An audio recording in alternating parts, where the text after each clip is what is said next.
Morning, guys. Today, Conor McGregor shares with us another piece of advice for us to remember in everything we do, and that is think outside the box. Conor McGregor shares with us his experience when he was in the gym, training, looking for the right coach, the right mentor to help him with his fighting style. And he recalls in his life being frustrated because every gym he went to, they would want him to do a punch a certain way, a kick a certain way, and try to fit into a certain style. And this he knew deep down inside wasn't the way of a human being. He knew for himself, like everyone else, that we have our own unique style and that everything leads to that unique style. So when he found a coach that encouraged him to do different things and to do different movements, he knew that he had found his place. So remember, you got to think outside the box. Think about where you can apply that today, wherever you are. Have a great morning, everyone.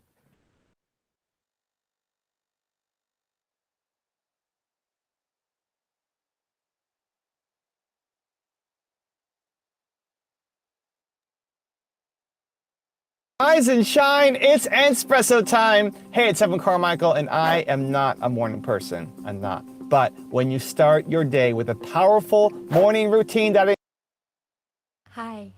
Do you sometimes feel like you're on a treadmill going nowhere and wishing for more out of life? inspires you, like watching one of these videos, it will change your life. So let's start your day off right together. Grab your coffee, know that I believe in you, and get ready for a shot of espresso from Lisa Nichols. I wake up every morning. Espresso keep me going. I wake up every morning. So number one, in relationships, live parked between fluid and flexible. That's where I park. Every day I pull up and I park between fluid and flexible, because some days I have to expand to give the relationship more, and other days it requires me to contract so that I can hold the energy that I need for me. So relationships are designed to be a dynamic exchange. That's the baseline of a relationship. It's a dynamic exchange. Now, the reality is that some of us are givers and some of us are receivers. And that's just true. It's just, I don't know if it's biological, I don't know if it's psychological, I don't know, you gotta consult someone else for that, but I do know that there's some of us we're happy in our giving mode. And it's actually a little awkward to receive. And then there's others, and we like to call them takers, but they're not takers, they're receivers. Because a receiver doesn't have to take, because if a receiver gets with the giver, all you got to do is be present and available to receive. So I don't like to call it takers, because then it makes it malicious for them. And that's not the case. Now, there are people who are users. That's very different. I think the dynamic of relationships are there's receivers and there's givers. And what I found was that givers, I'm a giver, we actually feel more comfortable with the receiver. Oh, and then we get upset because they don't give to us. Like, cray. We actually seek out, and I say we seek out receivers.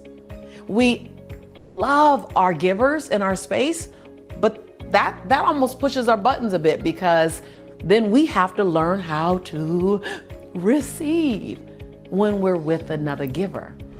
I honestly think everybody is a giver. Everybody's a giver. Humans are built to serve. You know how great it feels to serve people. It's why I wrote the book, Built to Serve, because serving others, helping others, giving to others hits the same part of your brain as having food and having sex. We are literally hardwired as a species to give, to serve, to help, to be connected. And if you are not happy right now in your life, chances are it's because you're not giving. You're not serving. You feel like nothing that you do matters, that you're not showing up for anybody, that you don't mean anything to other people. You haven't given in the past day, week, month, year, decade, right? You feel insignificant. If you're not happy, it's because you're not serving, you're not giving. I think the challenge becomes we like to give different things. Some people like to give affection, some people like to give gifts, some people like to give experiences, some people like to give money, some people like to give their time. If you look at the love languages, you can get a sense of those things. For example, I think for me, the thing I prize the most is my time. So when I'm giving, it's really an investment of energy. When I spend my Mondays with my team and mentoring the entrepreneurs I've invested into, that's the best gift that I feel I can give them. Maybe they don't feel that's the greatest thing. I hope they do, but more than me putting money into the company, more than me buying them a laptop to use, more than me whatever, is me investing my time. And that's how I like to give my time, my energy. It's why I do so many videos. It's why I do Instagram lives and take people's questions. It's why I do so many shows and podcasts. It's why when I go speak at an event, I'll end up doing 5-6 hours in the hallway afterwards talking to people. It's why I spend an extra day every time I travel for an event to then do a meetup at the Starbucks the day before or the day at the end to connect, to give, to share, to spend my time, where other people are super happy writing a check to some cause that just feels so, to me, feels so cold, where I don't feel connected to. It's like, okay, whatever, check. But if I'm giving my time to something, then I'm much more involved and I feel like it's more important because I'm putting my time into it. And so I think that becomes super important, is to understand, one, how do you give? Because if you want to be happy, you have to understand, how do you give? What makes you come alive? Do you want to put your time into it? Do you want to do something else? How do you give and how do you show up? Two is then being able to receive from other people and recognize that just because they don't give the same way you do, that it's not a failure, that it's not that they don't care about you. It's not that they don't love you. It's just a different way of expressing it. I appreciate more that people invest their time into things because I value time so much. But for somebody else who loves buying gifts, for example, gifts I don't really care about. I don't celebrate my birthday. I don't care about birthdays. I don't care about milestones. But if you're with somebody, and that could be a significant other, but it could also be your team.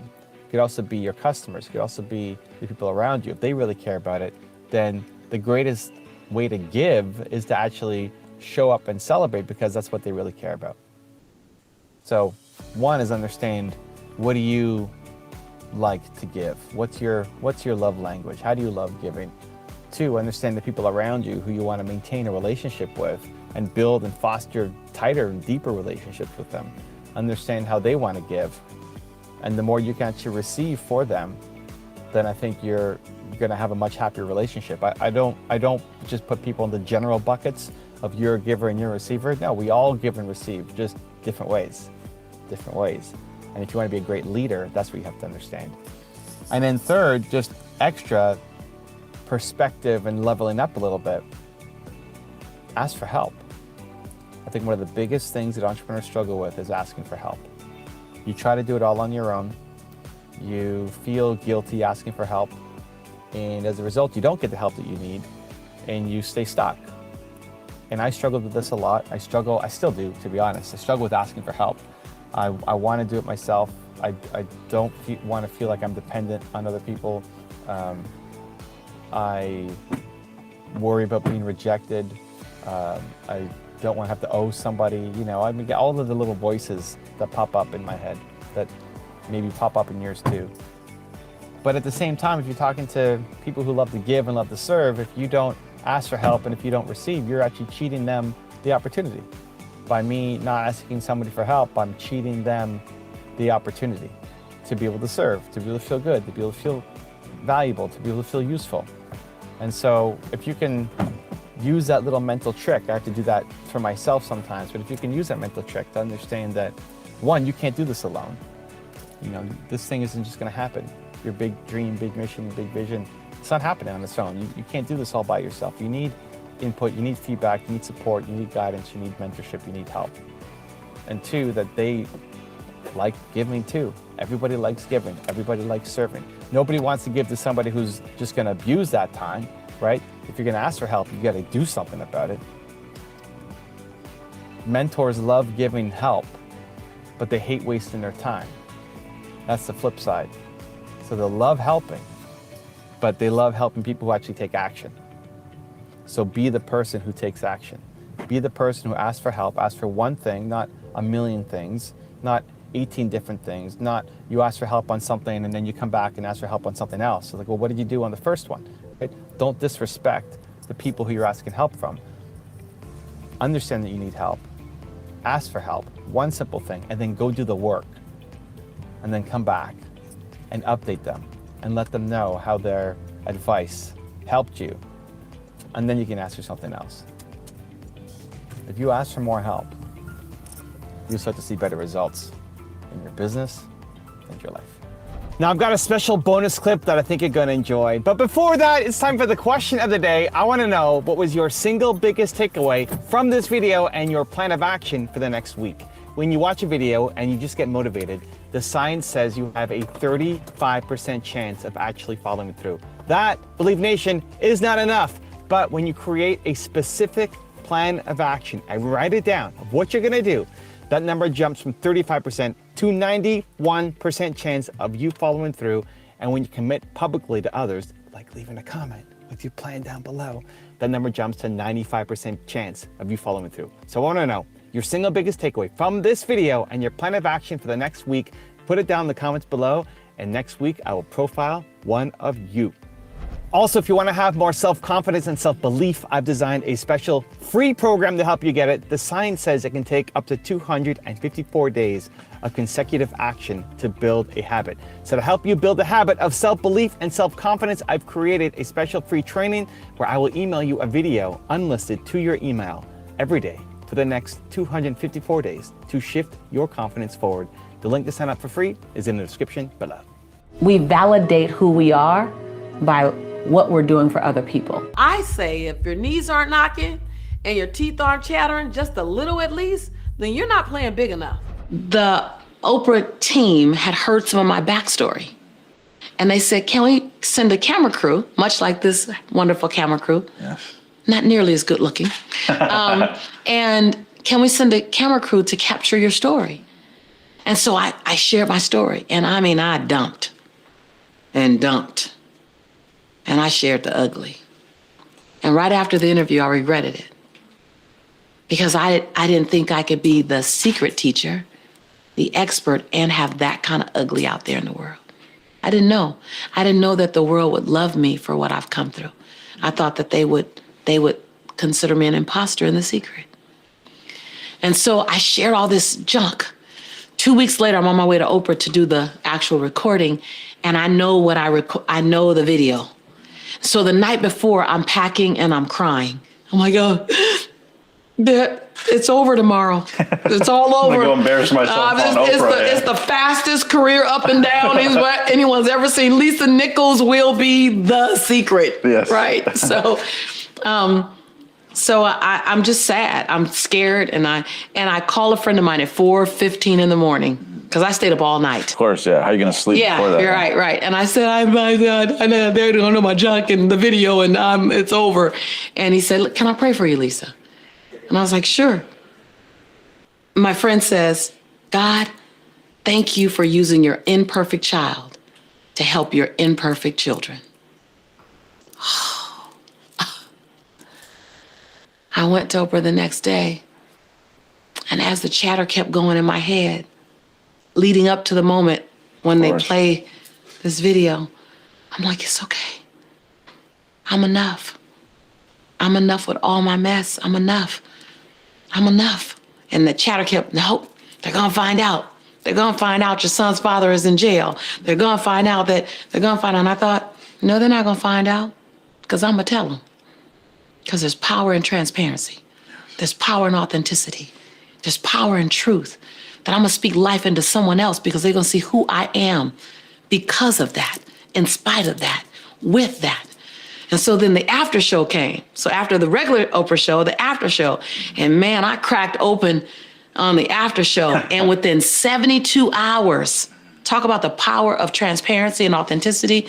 Within 72 hours, I received 8,782 emails.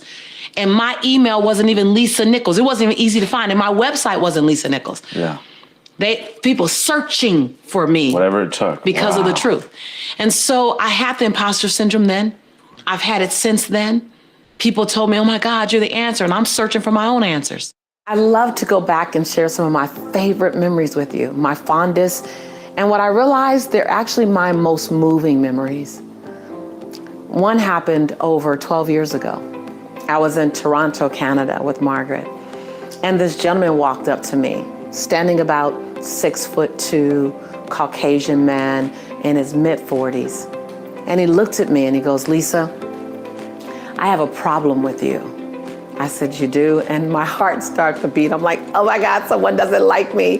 What did I say wrong in their eyes? And how is this gonna play out? And he goes, "I have a problem. I really have a problem."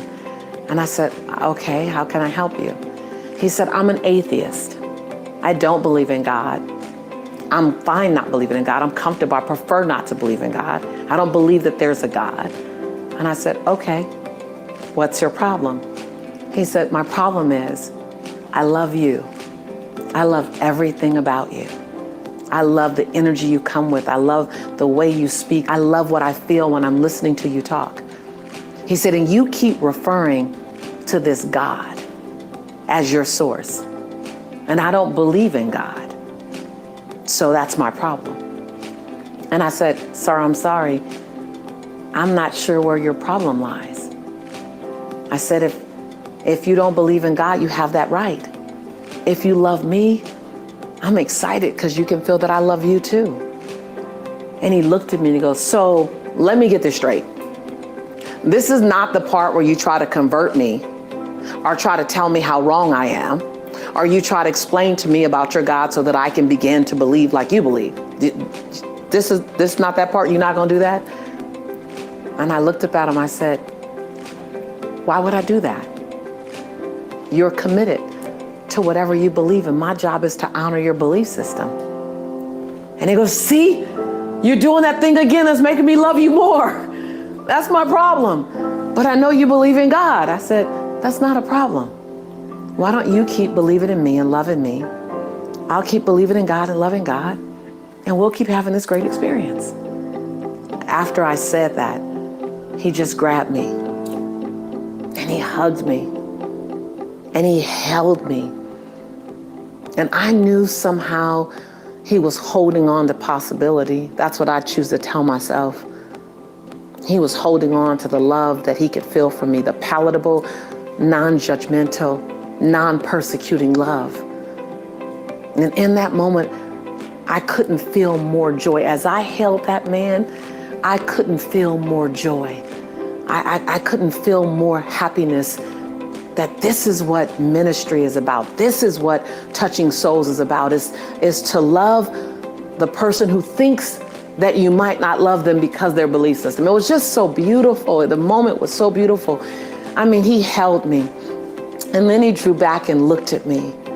And he said, "You're the real deal." And I looked up at him and I said, "So are you." And we said our goodbyes. I never saw him again.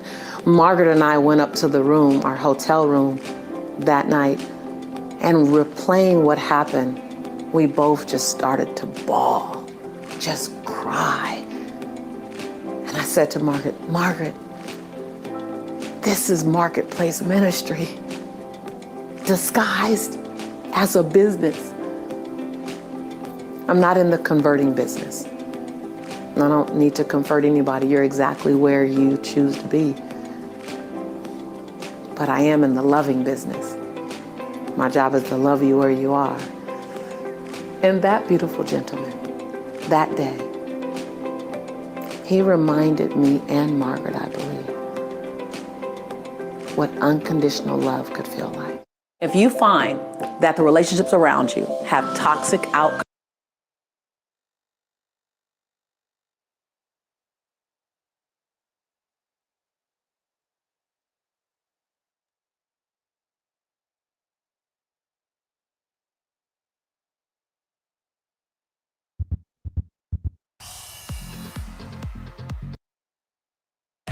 the energy's here. I need you to be ready. Okay. We're going to be working together.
Feel the power of you controlling your breathing.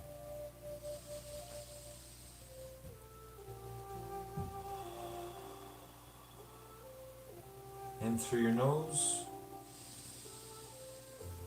and out through your mouth. You've got your legs crossed, your back straight, your eyes closed. You remember the truth.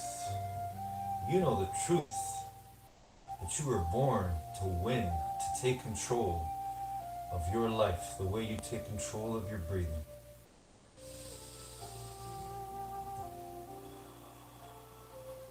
One breath at a time, one thought at a time. So let's do that right now. Let's see ourselves doing the best we can as we begin our day today in the best way possible. Winning the morning, winning our mind, and growing our minds and our bodies. And whatever we do. So right now, let's see ourselves doing the best walk we've ever done when that music shuts off. Right here, right where we are, right where we sit.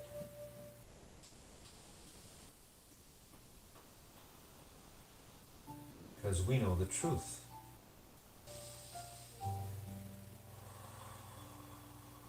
After all, we're made of truth. We're made of the same stuff the universe is made of. That's what makes you infinitely intelligent.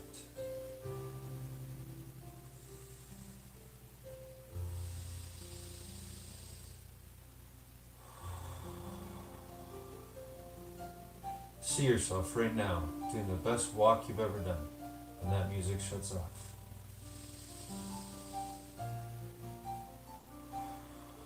When that music goes off, you're going to win. You're going to make it real. You're going to make your dream, your vision, real.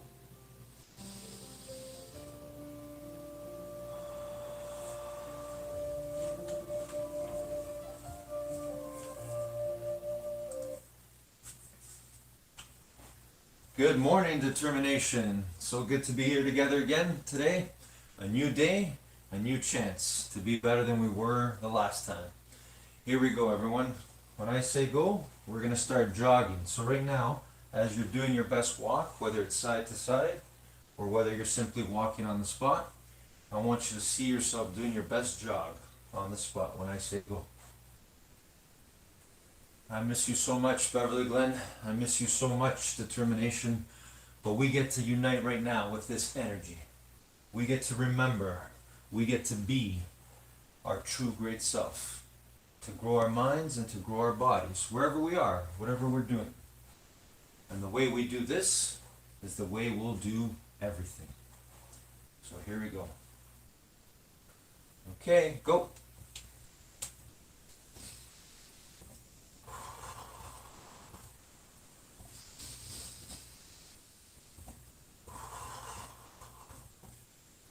Always focus on your breathing.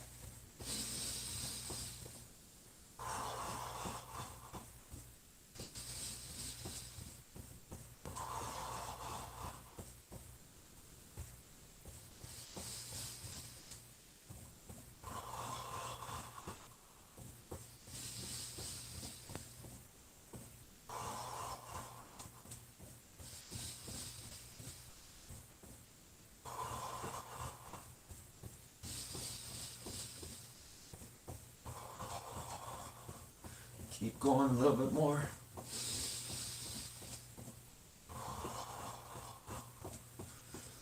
And stop. Okay, walking. Back to our best walk.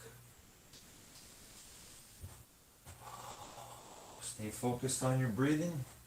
Remember, the way you catch your breathing, the way you control your breathing, it's the same way you can control your thoughts and your feelings.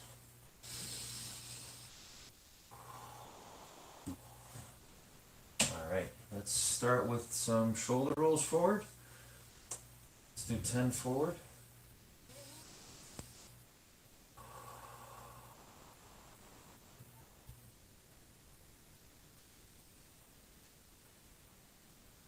And backwards.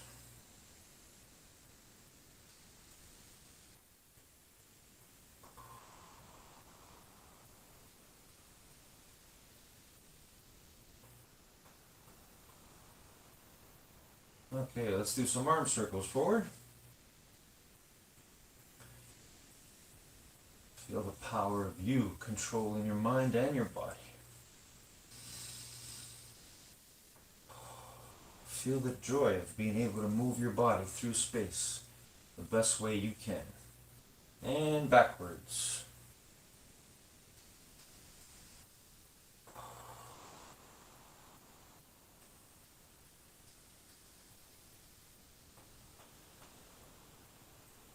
Okay, hands on your hips, bend your knees, and side stretch.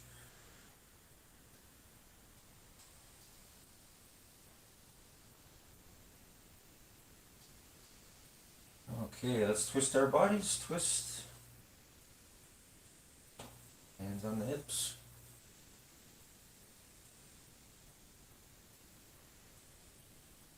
All right, and let's do 5 push-ups, everyone. 5 push-ups.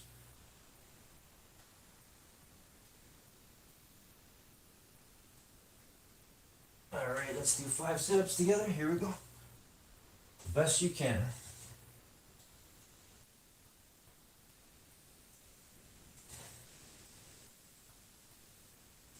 Okay, and let's do 5 squats. Here we go.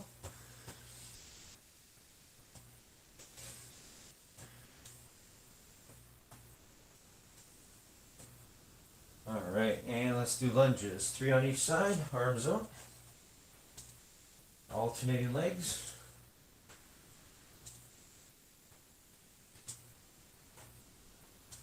All right, good. And let's do 10-second plank. Belly's knees off the ground.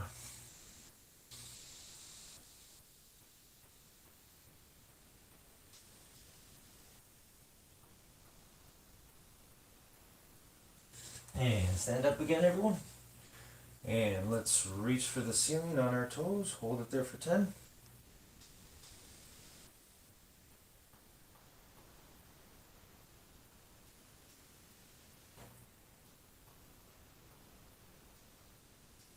Okay, and reach for your toes, straight knees.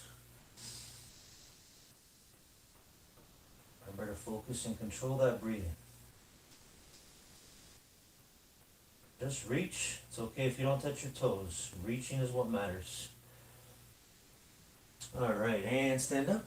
And let's balance. Grab one leg and focus on planting that foot firmly into the ground. Bend the one knee if you have to. Find your balance point. And then pull that heel back towards your bottom. Excellent. All right, and switch. The other one. Find that balance and hold.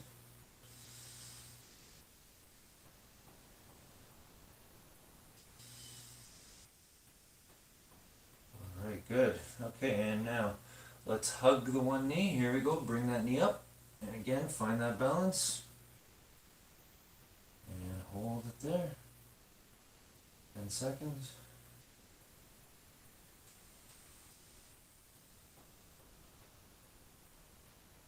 All right, and switch. The other one. Slowly bring it up.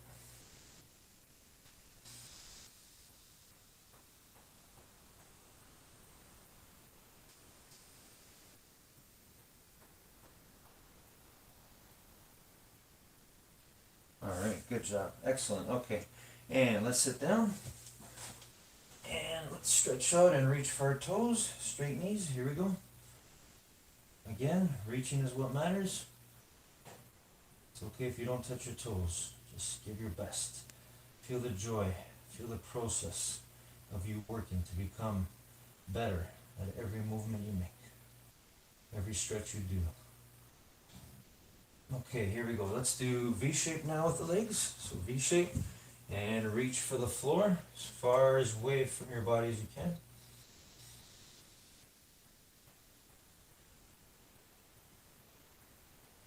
And reach for one side. Hold it there.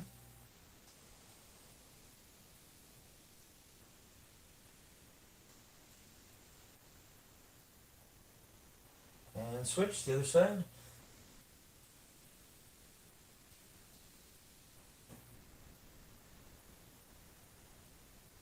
Alright, let's bring our feet together now. And gently push your knees down with your elbows and hold it there for 10. Here we go.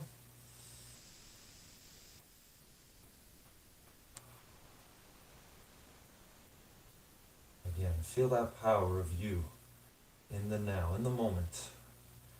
Winning. W-I-N, I've heard before, stands for what's important now. What's important now is doing our best in whatever we do.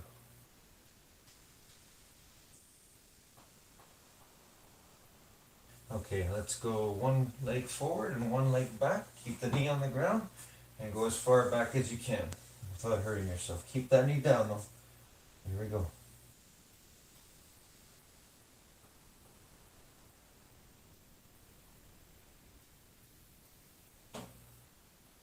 And switch, the other one now. Again, keep that knee down. Go as far back as you can.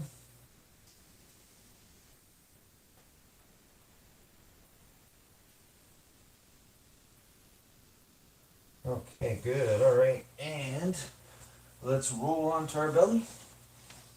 And let's push the floor and look up at the ceiling. Cobra stretch. Here we go. Hold it for 10.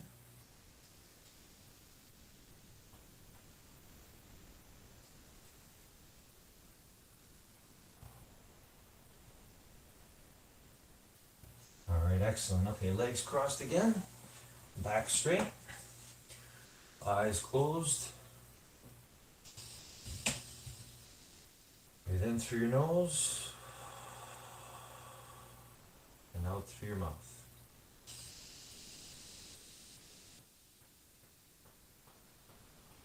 Now I want you to see yourself right now. When that music goes on, I want you to see yourself doing the best you can on an exercise of your choice.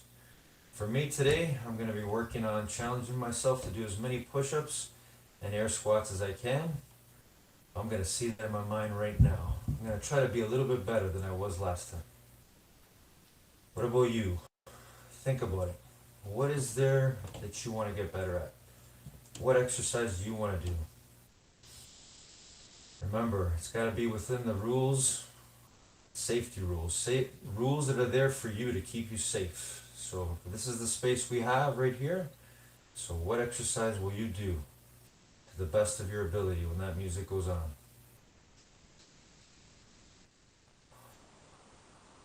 I want you to see that clearly in your mind right now. You might want to do jumping jacks. You might want to do burpees. You might want to simply dance, move your body to the music. If you want to play your own music, you can do that as well. I've got my music here. You feel free to enjoy that. But I want you to see yourself when that music goes on, doing the best you can, whatever exercise you choose. Because you know the truth. The way you do that is the same way you will improve and do better at anything.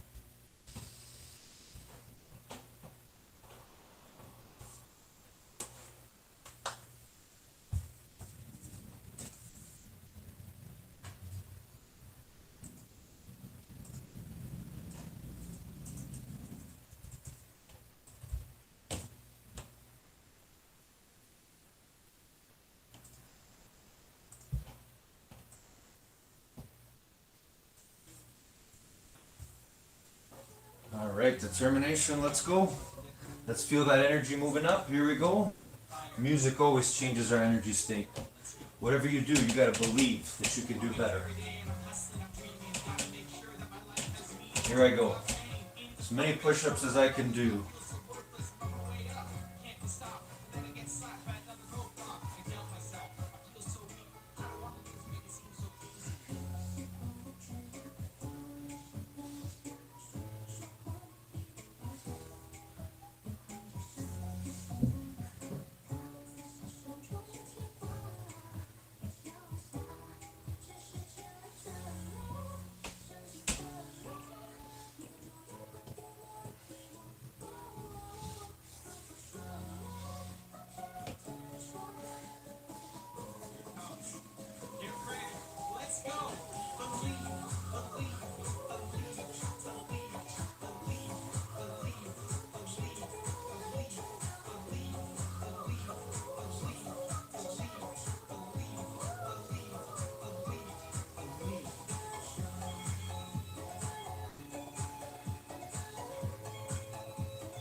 All right, we got 53 today. I gotta remember that for next time. What is it for you? What are you doing right now? Maybe you're doing some jumping jacks. Maybe you're dancing to the music. Whatever it is you're doing, do it to the best of your ability. You were born to be your best all the time. Remember your breathing.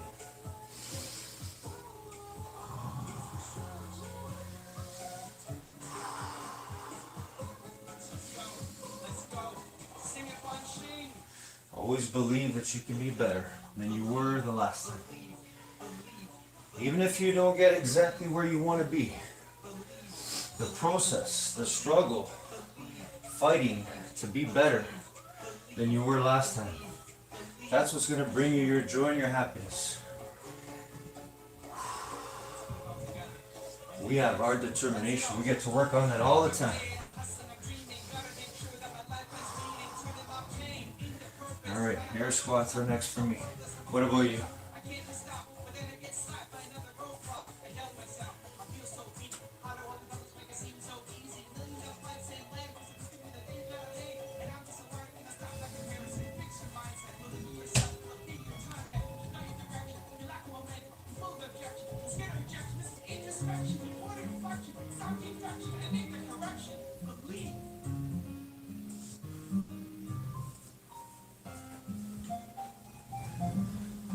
right, air squats. Let's see how many I can do here before I get tired. Too tired to keep going. But there's always a little bit more. That's determination. All right, here we go. You can feel free to do the same thing, or again, do your own thing. You got your own dance, your music, whatever you want to do. Whatever you do, do it to the best of your ability. Here we go.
All right, how's everybody feeling?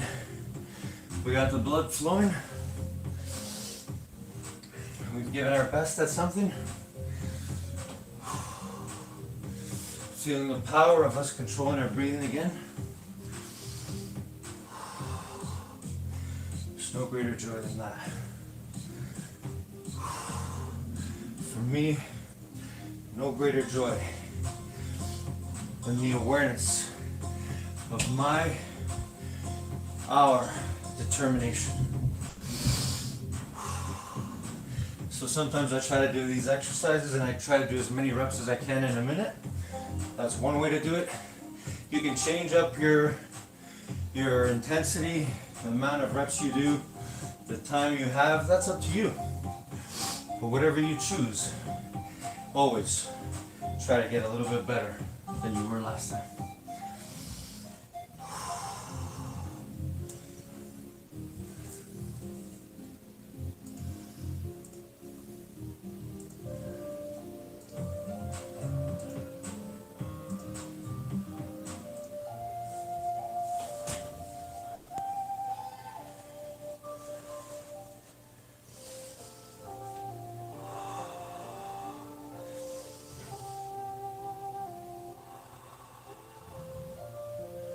And once again, legs crossed, back straight, eyes closed, focused on our breathing, back to our breathing.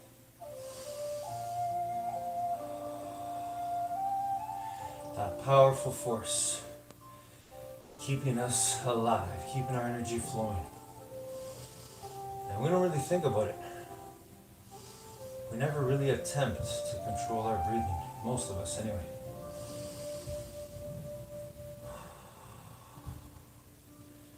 But we were born to do that too. To remember that in any moment, we can take charge of it, the way we take charge of our breathing. Same way we take charge of our mind, our thoughts. So reflect back on today. How did you do? Are you satisfied with your work ethic? Are you satisfied with your determination? Did you use it in its fullness, its beauty?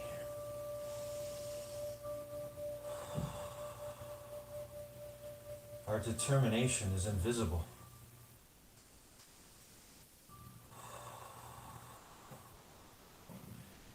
cannot put our finger on it. We cannot see it, but it is there. We have the power to determine what we will think and what we will do. Today, we've won the morning. We've won our minds, and therefore we can win our day and our life.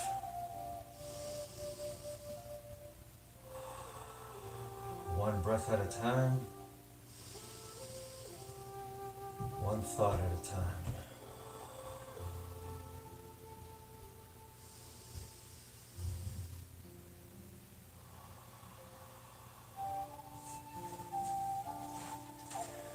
Have a great day, everybody. Have a great life as always. I miss you. I love you guys so much. Keep going. Keep using your determination. Love you guys.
Best Life 30, your 30-day journey to creating the best life possible for yourself. You can watch just this video, or if you want to sign up for the whole series for free and get the bonus companion worksheets that go along with this video, check out the link in the description below. All right, so today is bonus day number 1, and we're going to learn how to have more balance. How do you go about establishing that work-life balance that everybody, talks about and thinks about? You live a big life, right? And how do you I get this question a lot. I get it. I teach senior executive kind of leadership classes at Amazon for our most senior execs, and I also teach, or not teach, but I also speak to interns, so kind of all across the spectrum. And I get this question about work-life balance all the time from both ends of the spectrum. And my view is I don't even like the phrase work-life balance. I think it's misleading. I like the phrase work-life harmony, because I know that if I am energized at work, happy at work, feeling like I'm adding value, part of a team, whatever energizes you, that makes me better at home. It makes me a better husband, a better father, and likewise, if I'm happy at home, it makes me a better employee, a better boss, all the things. It's not primarily about, there may be crunch periods where it's about the number of hours in the week, but that's not the real thing. Usually it's about, do you have energy? And is your work depriving you of energy, or is your work generating energy for you? And there are people, everybody in this room knows people who fall into these two camps. You're in a meeting and the person comes in the room. Some people come into the meeting and they add energy to the meeting. Other people come into the meeting and the whole meeting just deflates. And those people they drain energy from the meeting. And you have to decide which of those kinds of people you're gonna be. Are you gonna add energy? And the same thing at home. And the same thing at home. And it's a wheel, it's a cycle, it's a flywheel, it's a circle, it's not a balance. Because a balance, that's why that metaphor is so dangerous, because it implies there's a strict trade-off. And you could be out of work, have all the time for your family in the world, but really depressed and demoralized about your work situation, and your family wouldn't want to be anywhere near you. They would wish you would take a vacation from them.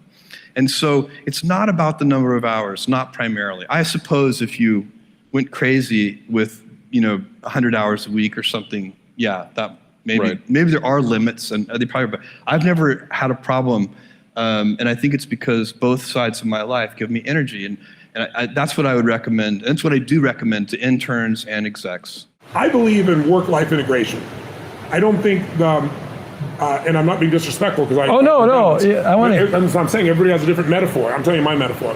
I'm not making somebody wrong who's focused on balance, but to me, if you say balance, it's like, okay, let's use a teeter-totter or a seesaw.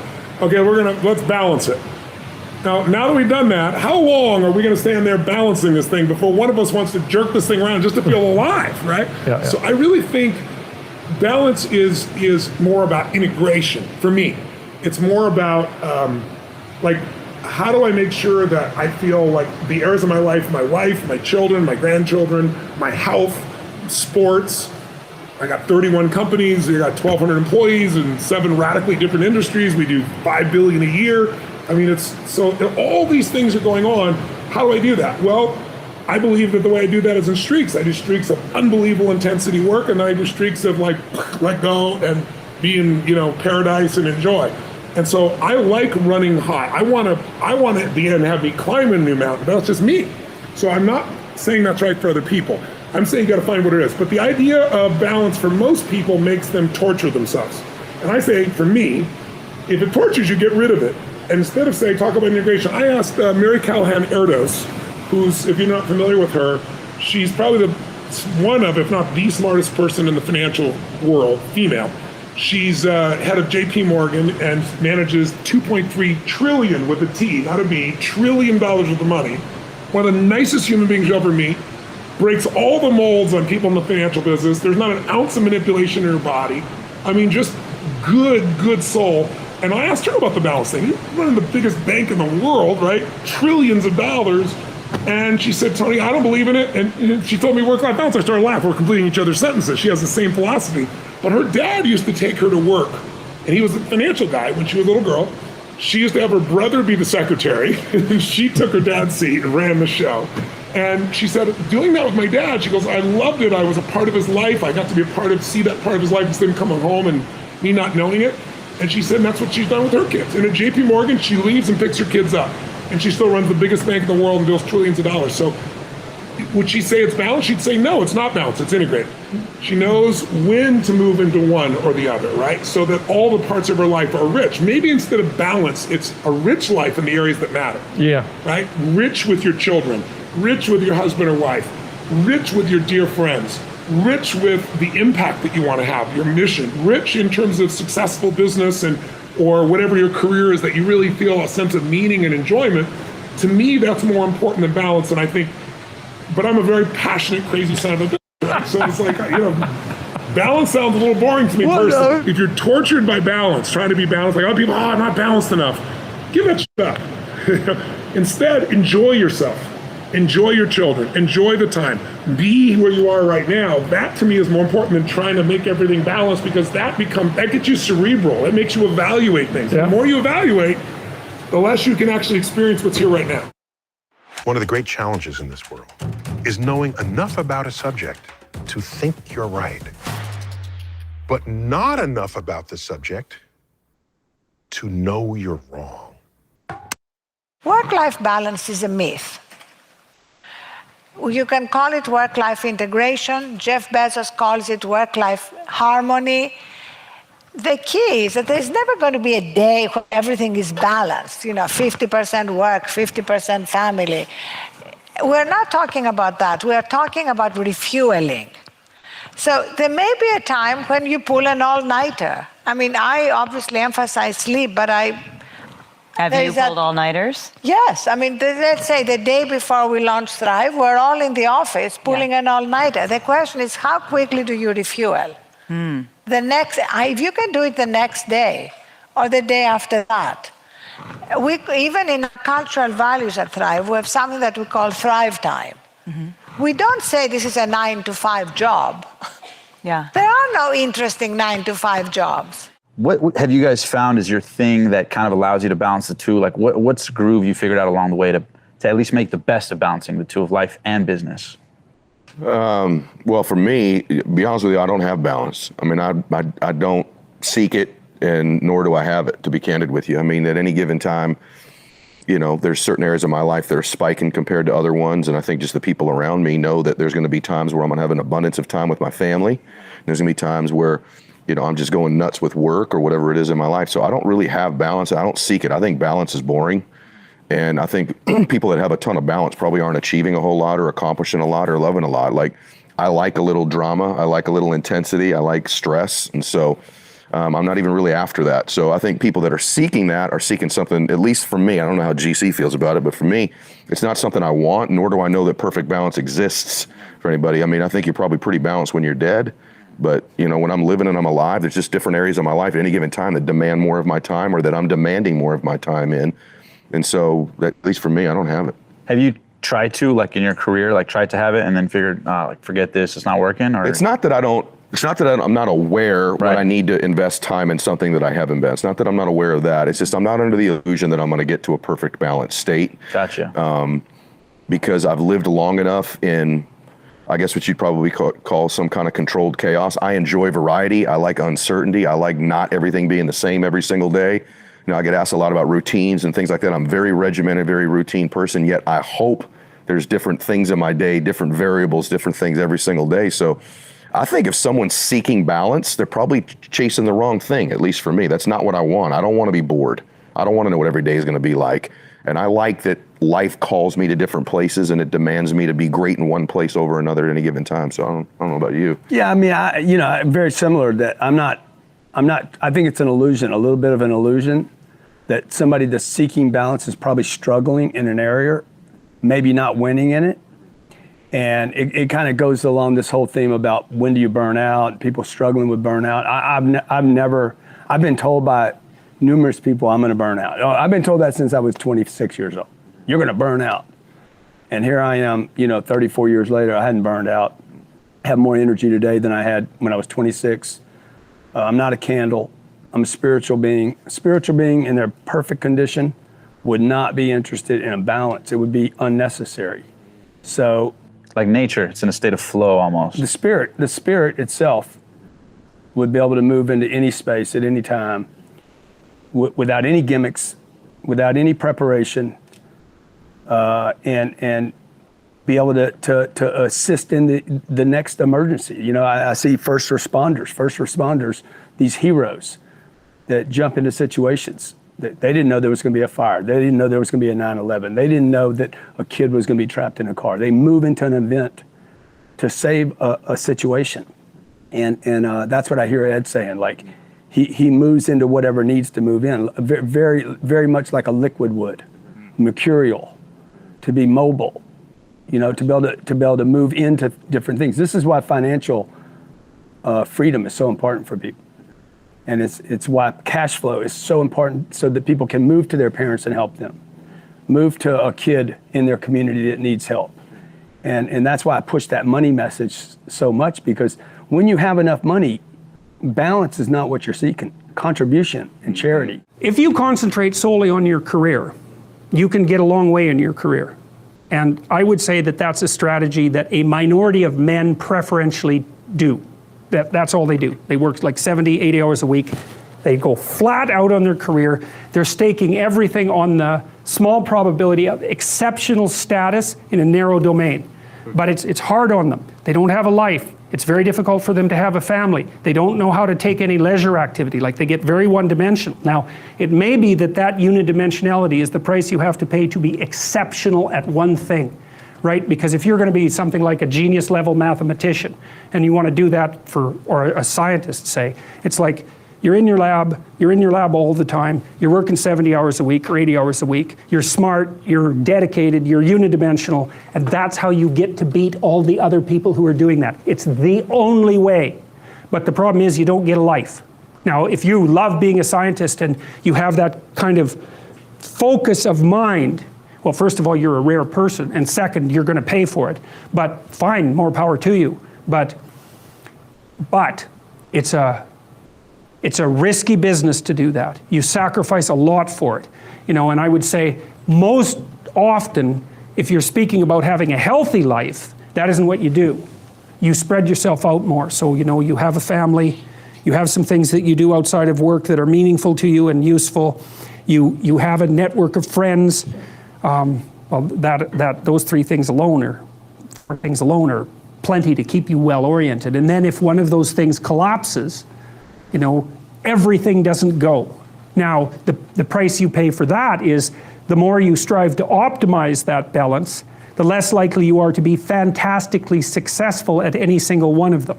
But you might have a very, if you consider your life as a whole, that might be a winning strategy. One of the things Carl Jung said, I really liked this. He thought that men went after perfection and women went after wholeness. So they're different value, they're different, there's something different at the top of the value hierarchy. So perfection would be stake it all on one thing and look for radical success. Not that all men do that, because they don't, but we're talking about extremes, at least with regards to the men that do that. The wholeness idea is more like, well, I want one thing in my life to be 150%, or I want 5 things in my life to be 80%. Well, there's a lot more richness in a life where you have 5 things operating at 80%, but you're not operating at any of them at 150%. So, and I really believe this because I've watched men and women go through their careers now for a long period of time, and one of the things there's lots of things that produce this, but one of the things that I've noticed is that mostly women in their 30s bail out of unidimensional careers. They won't do them. They won't put in the 80 hours a week that they would have to put in order to dominate that particular area. And it isn't, the reason that they won't do it is because they decide it's not worth it. And no wonder, because why would that be worth it? You have to ask yourself that. It's like, well, you want to be an outstanding scientist. It's like, okay, really, that's what you want, because that means that's what you do.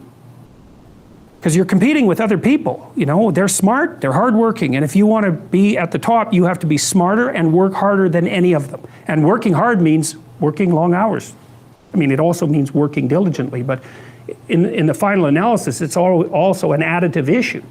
If I'm smart and hardworking and I can crank out for 70 hours a week, and you do it for 30, it's like, in 2 years, I'm so far ahead of you, you will never, ever catch up. My biggest challenge is balance. My biggest challenge